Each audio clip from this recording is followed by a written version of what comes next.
Now may we invite Mr. Richard Gordon, the founder of Quantum Touch, to share with us the new human, Quantum Touch and Advances in Energy Healing. Mr. Gordon is a visionary and a pioneer with 37 years of experience in the field of energy medicine.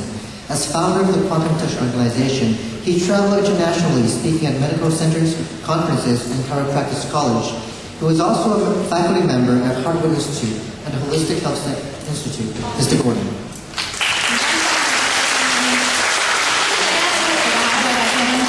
最後有請美國量子觸療創始人 Mr. Richard Gordon 同我哋分享新人類量子觸療及能量治療嘅發展。Mr. Gordon 已經從事咗37年嘅能量治療工作，被公認為最具遠見嘅能量治療先導者。作為量子觸療組織嘅創始人Mr. Gordon 經常喺國際會議、醫療中心、整體學院同埋全民健康機構發表演說嘅，亦都曾經喺美國 Harvard Institute 同埋 The Holistic Health Institute 任教。有請 Mr. Gordon。Thank you so much. Just get my energy out here for a second. I really appreciate what you said, and thank you so much for inviting me and making this possible. I really mean that. I'm not used to using notes, so I feel a little more awkward with it, but there's so many things that I want to say and share with you. I thought I'd organize my thoughts a little bit. I'm just used to speaking off the cuff. But what would happen if you knew something that was really important, that was outside the box, that could change everything? That's what I'm here to share with you today. It's something that I'd really like to see gaining traction in the world, because this, as we said, literally redefines what it means to be a human being. I'm going to talk about a new human operating system that works with the intelligence of the life force, that operates with our love. It's something that allows us to access human abilities that frankly we didn't know we had. There's a wide range of them. You can make them up. We have broken down barriers and walls that challenge and redefine us, that open up numerous possibilities that we hadn't even thought about. You know, in science, and science likes to be empirical, and I love empiricism as much as it's possible. But there are assumptions in the scientific method that have gone unquestioned. And I'll give you one in particular. The first assumption, which is a pretty good one, which is that the laws of the universe will continue. And the second assumption is that you can replicate your experiments. And these have been wonderful assumptions. But the third assumption is that the scientist and the mind of the scientist will not affect his own experiment. Well, I'm going to actually demonstrate later that that's just not true, and it's empirically obvious to anyone who cares to, in a sense, look through my telescope. When Galileo was showing off his telescope, he found three kinds of skeptics. The first kind of skeptic would say, well, I know what's true, I read the Bible, this couldn't possibly be true, and there's no need to look. The second kind of skeptic looked through the telescope and said, well, it works great during the day, but it obviously doesn't work at night. And the third kind of skeptic was willing to look through the telescope and look again and again. How can I get one of these? Why do you think it works? Tell me about optics. They get their hands dirty. I have yet to meet a single skeptic make it through one of my workshops with their skepticism intact. So Arthur C. Clarke wrote years ago that when a distinguished scientist says something is possible, he's probably right.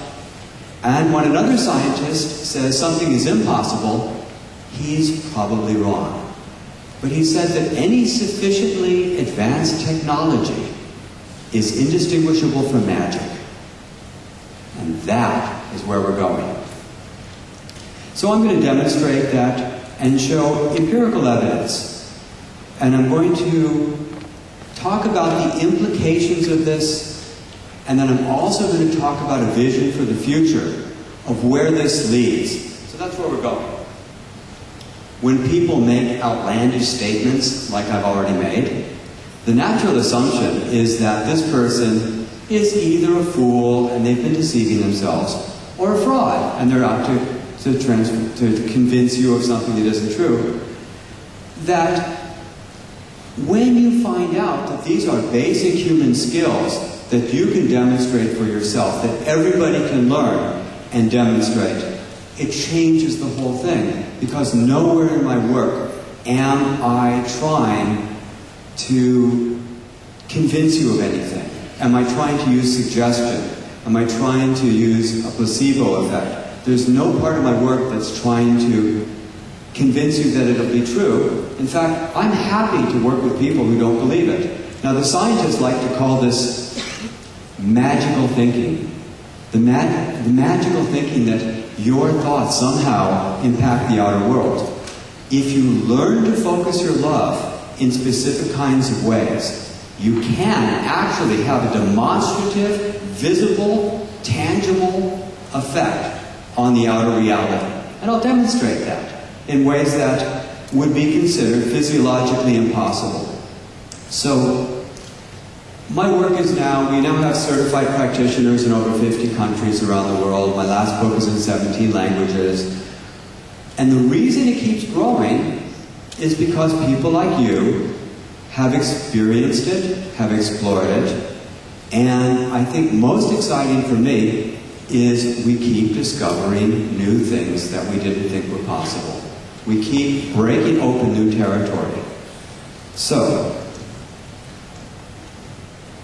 some of my students would gather together on a weekly basis and exchange sessions with one another. Now we're talking about healing sessions and accelerating the healing process, bringing down pain, bringing down inflammation. And you can essentially use it for almost anything you can imagine. What are the opportunities to use this work? Just make it up and use it. But these people got together and they'd invite somebody from the community who hadn't taken the class to come to every one of their sessions. And they kept seeing these, what they called miracles, happen. And then every week they'd see another miracle. And they live in a field of the miraculous. And then they started thinking that we can't call it a miracle if it happens all the time. So they came up with a new word. And they call it a normical. When miracles start becoming normal, we call it a normical. So I got started with this work, well, in the mid-70s, actually about 73, I went to a doctor. And the doctor said, yes, you have a lot of symptoms, you have lung problems, and intestinal, and skin problems, and this and that. But none of your symptoms are bad enough yet for us to do anything, so let's wait till you get worse. So I went to a holistic health school and I learned about polarity therapy. I wrote a book on polarity therapy that was a bestseller. And just months before my book came out, in 1978, I met a man named Robert Rasmussen. And he was this large, blasé man who had been practicing a technique he had discovered 30 years before his very first workshop. And I was there at his first workshop. And he was making all these outlandish claims about what was possible and what he could do. And he'd say, well, yeah, I just touched people and the bones moved back into alignment. And then there was the time that the woman had the tumor the size of a grapefruit. And it just melted away. And then there was the time the child broke his leg and the bone was sticking out of the flesh. And I'm thinking this guy is just making up stories. I don't believe what he's telling me at all. But then I'm sitting in the front, and this woman is in the front of the room, and I'm looking at her back, and I'm seeing a major scoliosis, a big S-curve in her spine. And he said, well, all I do is I touch the hips, and we watch the hips roll. And then he touches the occipital ridge, and the shoulder comes down, and in 10 minutes, I'm watching half of the scoliosis change. It was totally amazing. So I immediately reached some conclusions. And the first conclusion was, Bob must have some rare gift. I'm never going to learn it, and no one else will either. But by the end of the day, using his method of breathing and moving energy, I saw that I could do this too. Then, in time, I apprenticed with Bob, I took over in his retirement, I evolved the work tremendously, made it simpler and easier and faster, and I've been bringing it out again into the world. I went and showed this work to Dr. Norman Shealy. And Dr. Shealy is the founding president of the American Holistic Medical Association. Dr. Shealy was a neurosurgeon by training. And I went out to his lab and his offices, and he had me work on his secretary, his accountant, his nurses, and everybody's pain just disappeared in seconds. And then he said, well, let's give you somebody more challenging. And we saw this woman who was using a walker. She was about 90 years old, and she walked about like this, very slowly and carefully. She gave her history for a half an hour, and then Norm said, okay, what can you do? So I just lightly touched her hips as lightly as I could, and within moments her hips came out into alignment, and she said, oh, I can walk comfortably without my walker now. And she sprints across the floor at about 1 mile an hour. On the way back to Norm's guest house where I was staying, I said, Norm, are you impressed? He said, no. I said, well, I don't always succeed with everybody I'm working on. What would impress you? He said, well, some of those people might have liked you a little bit. Some of those people might have been a little open to what you were doing. Now, Norm is known to be a skeptic, and I like skeptics. In fact, I love skeptics. I embrace them.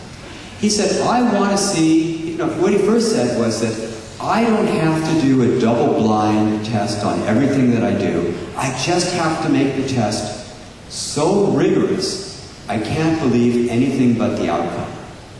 So he had me work on his most difficult chronic pain patients, people with 20 and 30 years of constant pain who had never been helped by any traditional or alternative therapy. So I knew this was going to be a big job. So I taught his staff how to start moving the energy. And we gave 1-hour sessions to every one of these people, and the result was a 30 to 70% lasting reduction in their pain.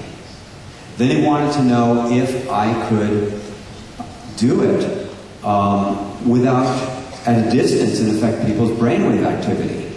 And not only was I able to affect the brainwave activity, but this was the most dramatic shift he had ever seen. So, what are the principles of the work?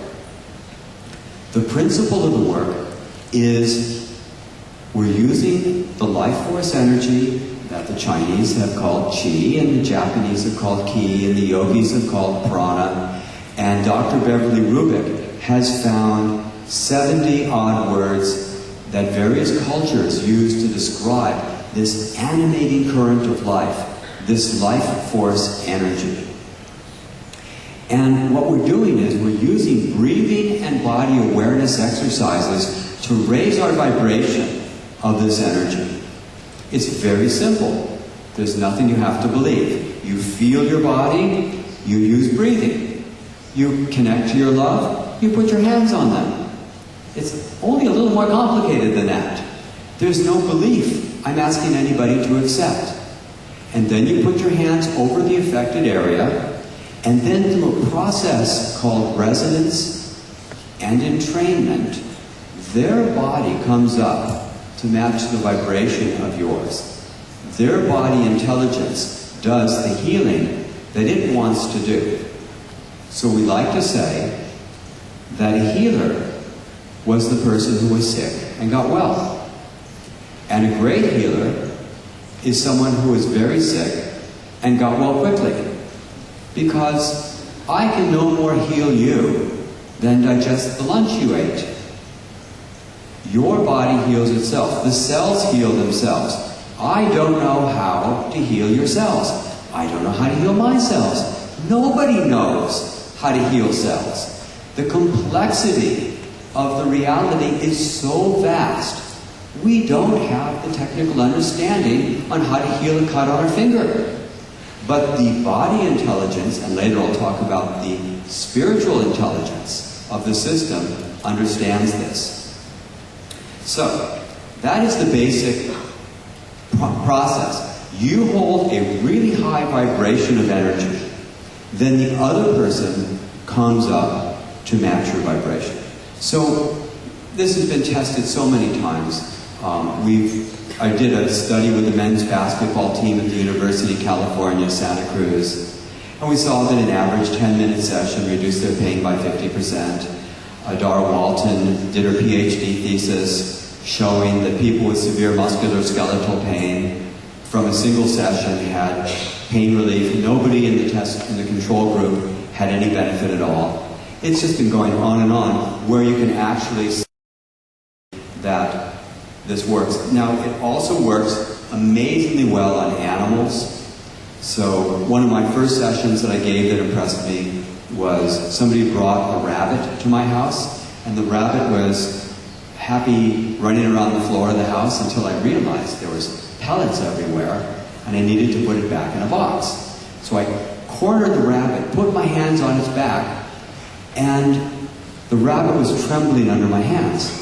I started moving the energy, we call it running the energy, just the breathing and body awareness. And the rabbit stopped shaking, then he stretched his front paws forward and his back paws back, and flipped over on his back, exposing his belly. And I was shocked. I have seen so many of these experiences where I call it a life shock experience, where something happens that's so far out of my belief, abnormal, you start getting used to it. My writing partner on the book, Chris Duffield, at the last workshop he attended, his jaw is open over and over again, seeing things that he just couldn't believe. He's a scientist, by the way. So, I had a major discovery about 3.5 years ago. I'm not good with time, I don't know dates. But this discovery happened at dinner. And I was having dinner with some friends, and one friend said, "Oh, show this woman how you can adjust the hips without touching. Let's see how you can adjust the hips." And so I was putting my hands on her hips, and he said, "I bet you could do that without touching." "Really? You think so?" I said, "Yeah, go ahead and try." So, all right. So I stood back, and a few seconds later I measured her, and her hips had readjusted without touching. Now let me explain the thing about the hips for just a moment. Almost everybody has their hips twisted. It's something we're born with. The ilium gets twisted in two directions, and chiropractors are familiar with this, and physical therapists and osteopaths are very familiar with the twist of the hips. And when the hips are twisted, the chiropractor will put a person on their side, and then they will push in two directions at once to get the hips to realign themselves.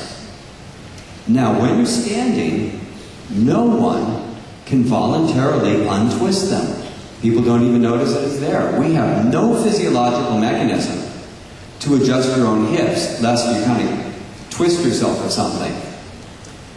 And when a person goes to a chiropractor and they get crunched to untwist them, the twist is usually back in 2 or 3 days because they didn't deal with the cause.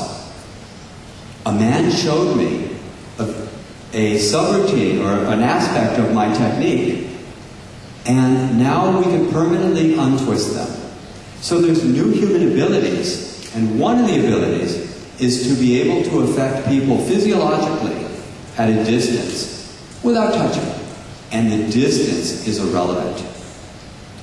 So I went to this conference. It's called the Smart Life Forum, where I'm speaking to a lot of people interested in health, scientists and doctors. And I'm demonstrating that I can adjust people's posture without touching. And we had people who are professionals, and they're doing the measuring, and they're saying, "Yep, that person's out." And then I stand back, do my thing for a few seconds, and then they measure again, and it goes back in. And then I tried something I'd never tried before. I went along and I measured the front row, like this front row, about 7 or 8 people. And every single person had their hips twisted. And it's just something that takes a couple seconds to look at. And then I meditated on the whole room for about 20 seconds, and then measured the front row, and every single person was untwisted. Now, this astounded me, because it's another one of these human abilities. So let me ask, is anybody here by any chance an expert at measuring posture, or a chiropractor, or have experience with this? Anybody good at that? No one? Makes it easier. Anybody who's taken my workshop good at measuring? You are? Okay. Why don't you come on up? And people who have not received this yet, maybe 5 or 6 people who think their backs may be out a little bit, come on up. Yeah, this is great. We're going to do a little demo here.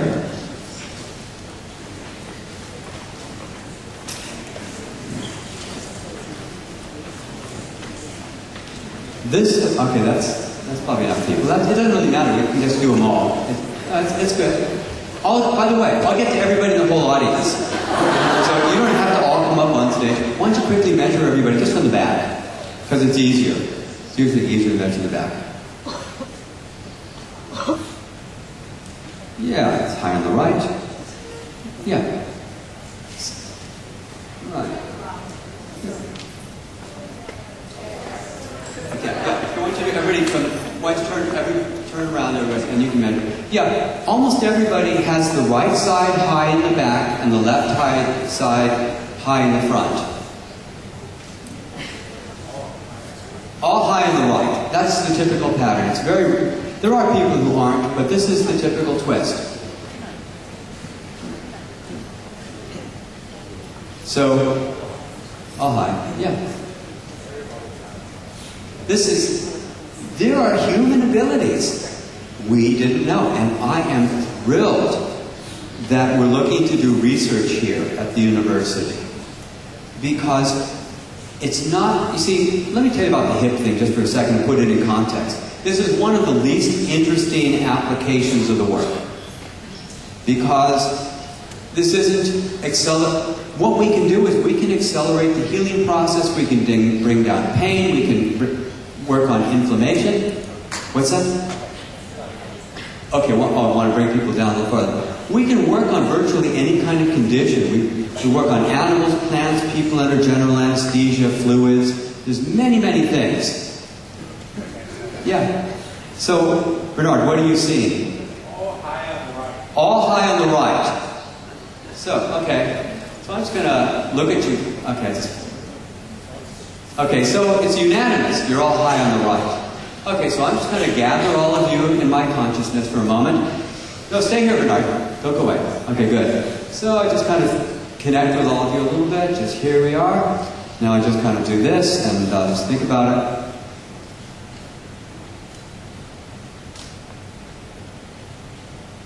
Okay, measure them now.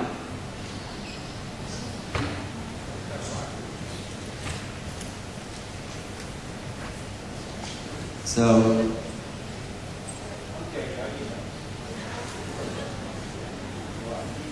even.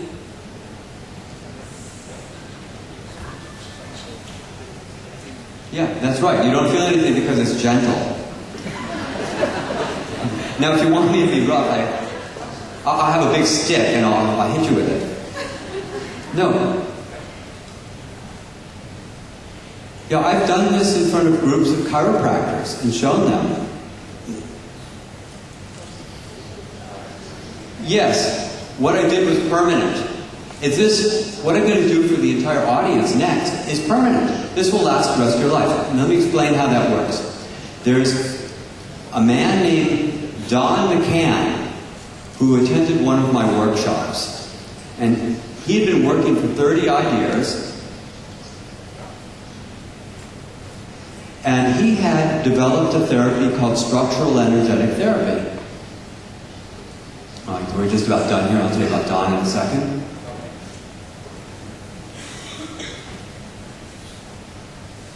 Yeah, okay, thank you. We got them all.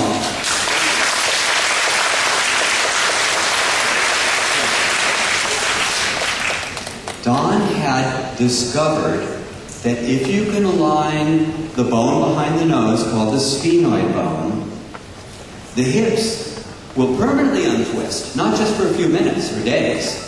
You could go to a chiropractor and spend 50,000 Hong Kong dollars and they would never be able to permanently untwist you.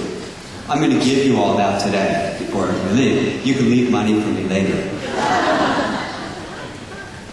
And he found out that you can get the sphenoid bone aligned, the hips never twist again. And then he suggested to me that I use the technique I had of running energy without touching to align the sphenoid bone. The sphenoid bone aligns, and then you're untwisted forever. So, stand up, the whole room. I'll just do the whole room simultaneously now. This is one of the human abilities that we're discovering. So, I'll just kind of gather everybody together. Okay, that's the intent. I'm pulling the intent, then I'm kind of creating a merging a bit, so I can just pull it all together here. Okay, and then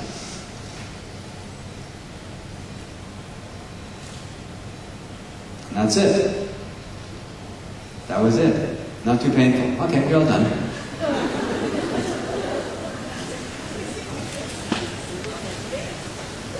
It's kind of ridiculously easy. It turns out, as I said before, this is actually a basic human skill. But because people haven't been looking for it, they don't find it. The world has become addicted to materialistic solutions, to understanding things. Where is the math? Where is the physics behind what you just did? Sorry. This is the power of love. This is the power of consciousness. We're focusing love and heart energy to make this happen. And I really enjoy confronting the scientists. It gives me great pleasure. I was at a conference in Tucson called Towards a Science of Consciousness Conference. And a man came up to me and he said, my friend made a sign for me, and the sign said, "Consciousness affects matter. Free demo." So some scientist comes up, and he's got his arms crossed like this, and he says, "Okay, what do you got?" And I said, "Well, I'm going to demonstrate. You see, I like the hips because it's visible. I could work on your liver and everything else, but, maybe it's suggestion, but you can't suggest the hips." So I said, "I'm going to untwist your spine and level your hips without touching you." And he says, "Well, that's impossible." And I said, "Great, hold that thought." Then I measured him and said, "Wow, you're further off than almost anybody I've ever seen in my life in terms of his hip twist." And I said, "So make it hard on me and lock your hips, fight against me." So he locks himself up, and I meditate for a few seconds, and I measure it and said, "Oh, look, you're completely level now." He said, "Well, of course, you used reverse psychology on me." And I said, "Well, do you consider yourself a faith-based scientist, or are you empirical?" He said, "Well, empirical, of course." I said, "Great. Then why don't you watch me do this 5 or 10 more times and see if I'm using reverse psychology?" He said, "If I let myself believe that this just happened, everything I know about science would fall like a house of cards." Well, as an empirical scientist, don't you want to let the cards fall where they will? And he thought about it for a moment, and he said, "Not today." And he just walked away. So, we're seeing that we can work with so many kinds of conditions, and we keep learning about new things all the time. It is a basic skill that you can take with you throughout your whole life. The working without touching, that's what we call the level 2 work. It's the advanced stuff. But you can learn to do it with your hands immediately. So, I was visiting a friend who was attending a TED conference, And he had a few other friends at the conference. We were visiting them at the hotel where they were staying. One man from England had been in a hang gliding accident, and his back had been uncomfortable for years. Now, in the old days, I would have had to ask him to stand up out of his chair. I'd have walked across the room. I'd have put my hands on his back. I'd have done the breathing and the energy work. And it would have been awkward and perhaps embarrassing for everybody. People watching, for him, for me, and so forth. But with the new work, he said, well, how do you want me? I said, just stay in the chair. I'm sitting 10 feet away. And I spent about 3 or 4 minutes just sitting in my chair. His back pain completely goes away, never comes back. I visited him in England. We can truly accelerate the healing process. But the applications are as wide as you could think of. If you're a school teacher and the child falls down and hurts themselves, you can relieve the pain. For hospice care, people dying, the stories that I'm hearing are of the person having their pain go away, but much more, they're able to enter their heart and talk to their loved ones and really complete their relationship beautifully.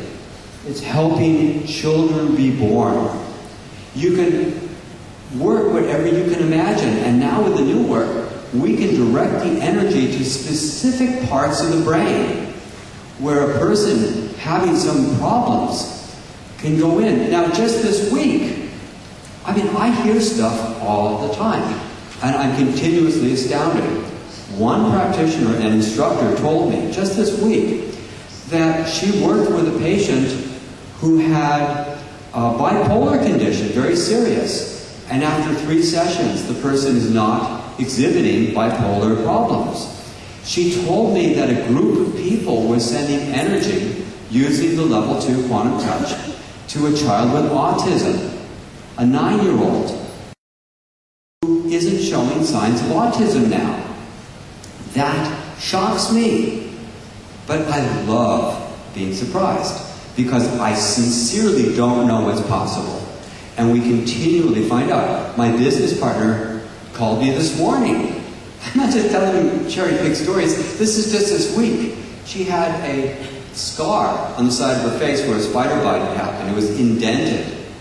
And she made up a new technique using quantum touch because you just make it up. You invent, you get creative, you discover. And after a couple days of doing this pitted area in her face just started developing all this redness around it. And then it started filling in. And so you start asking yourself, what is possible? We're hearing about pain-free or easy childbirth with this. So show me a problem. Tell me any kind of situation, and we can probably get there. We can probably do something. Now, this works certainly better than 90% of the time. It isn't perfect, and we come across situations that we cannot help. And I have developed a completely other therapy for helping that. And what we do is we find the emotional cause behind the condition. I found it back in 1980. I discovered a way of encountering emotional cause quite concisely. And then, when you release the emotions and go through the rest of the process, which incidentally took me another 25 years to figure out, not only do symptoms disappear, but people feel incredibly grateful for having had the condition. So, for example, I had a friend who had terrible sciatic pain. She couldn't go to sleep at night often, and she would cry in bed because the pain was so great. It took us 5 or 7 minutes to find the emotional cause. I gave her some homework to release the pain and the anger that the body was expressing through having the condition. She's been able to sleep perfectly fine ever since. But here's the deal. I ran energy into her for about 5 minutes and I didn't make any progress at all. So, when I use the energy and it fails, we go to the emotional work. And maybe one day we'll research that too. But I would really love to see the research happen. So I'm kind of jumping around a little bit, but that's the way my brain works. What we have is what I call a very low ego technique, in the sense that if you're good at Qigong, combine it. If you like acupuncture, reflexology, any kind of therapy you can think of, combine it. Combine it with art therapy. Combine it with anything you know. It all works. We're not saying, oh, only mine. No, blend it with whatever you know. And you can be completely ignorant and you still get amazing results. Or you can be a PhD, scientist, physician, and use the intricate knowledge of physiology to get very specific results. So if I wanted to work on the anterior superior portion of the pineal gland, I could go right there and do it immediately. So, you can use this work for performance enhancement. I've helped actors. I've helped singers. And I say to a singer, all right, feel your voice. Sing a few bars. How does it feel? I run energy into their throat at a distance and they sing again, and it's different. I've worked with groups of people recently at lectures where I have them write down all their symptoms that are painful. And in about a 10 or 12 minute meditation, 95% of the people in the room who had pain saw their pain go down. So, the list is basically endless of possibilities that we can do with this work. Oh, it's good. I'm going through my notes really fast. That's great. All right. So, one ability that I've already demonstrated is doing multiple things simultaneously. I'm sorry, multiple people simultaneously.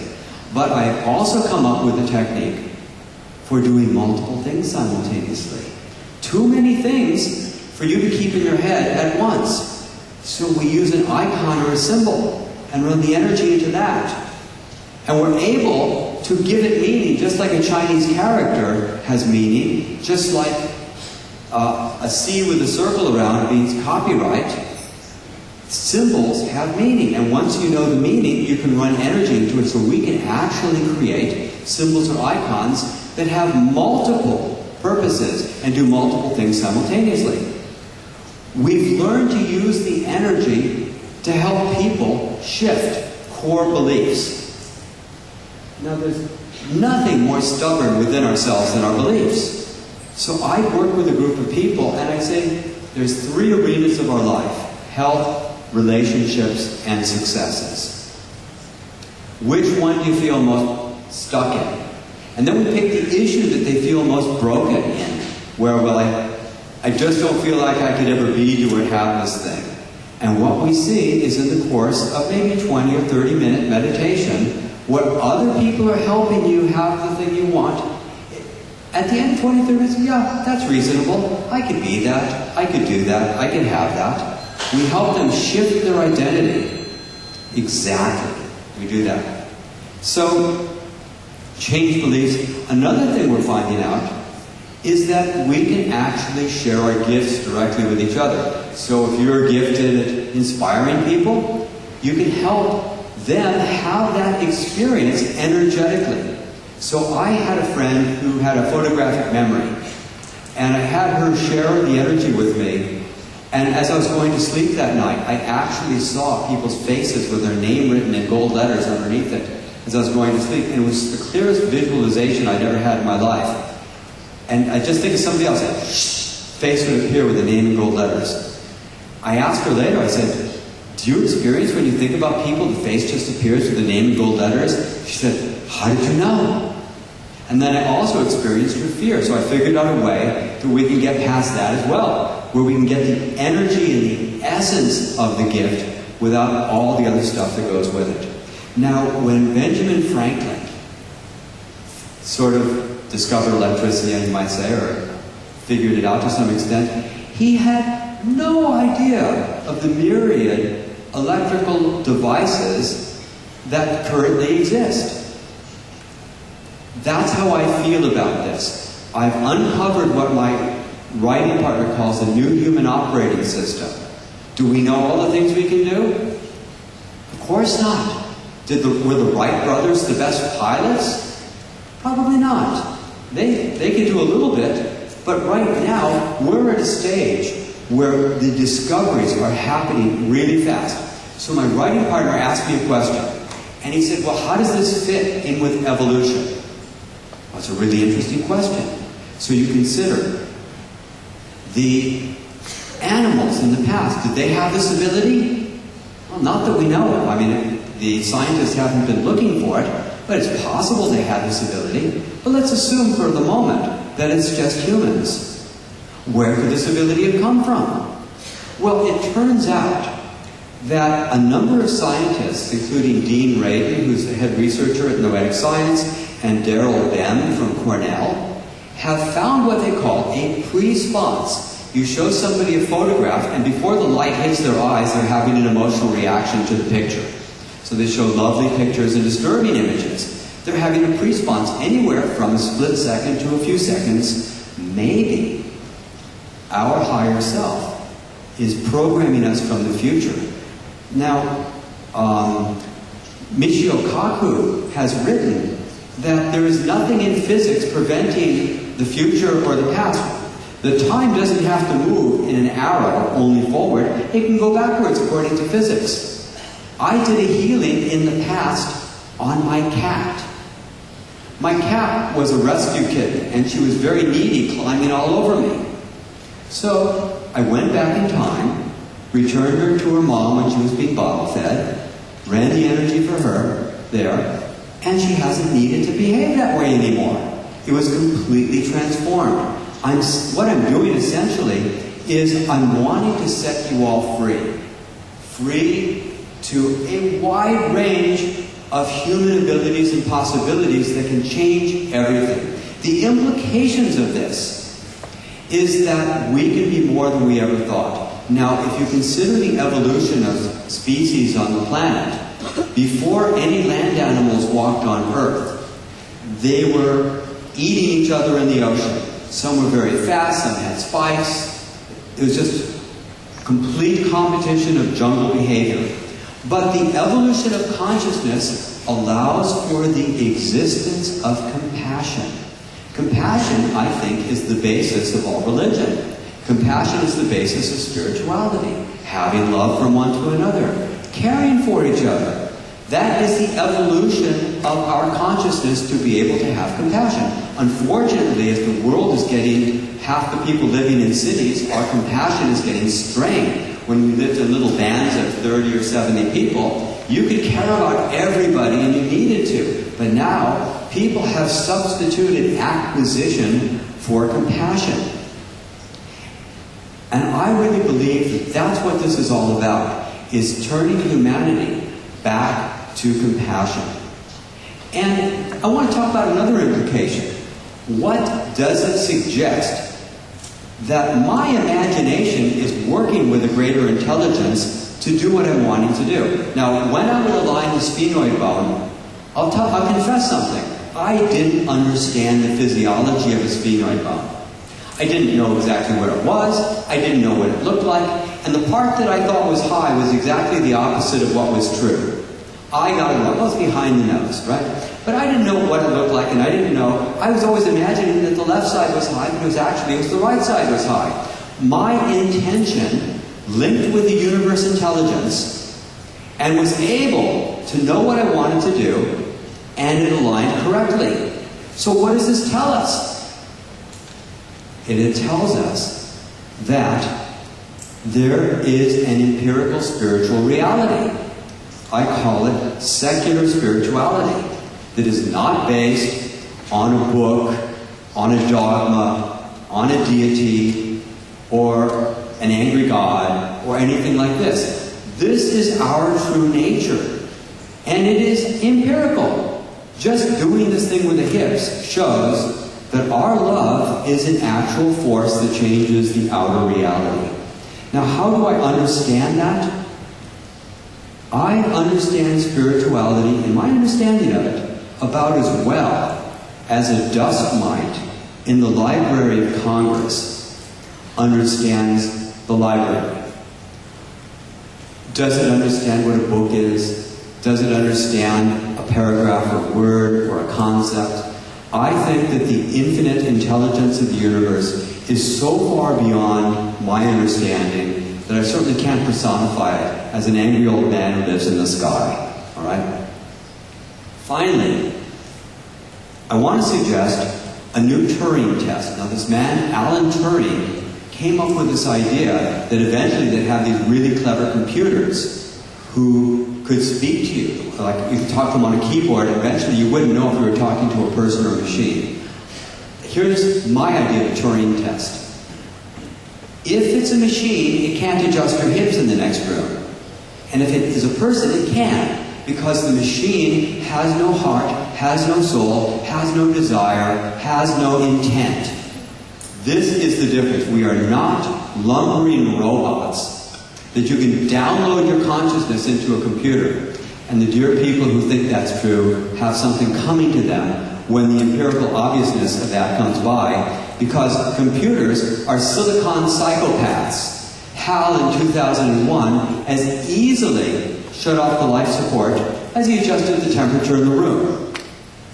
And finally, we're dealing with a universal intelligence that we can access. Our love is a real force that changes the outer reality. Our love has impact. We can access a higher level of freedom. We can exercise our compassion. We can research this stuff and help it make it more real. Our love is a tremendous mystery. It has power. It's transformative. And our love has value. And we are a gift to one another. This is something I want you to take with you and realize your love is really valuable. It changes everything. And when you learn to harness and focus this energy, you will know what I'm talking about. Thank you so much.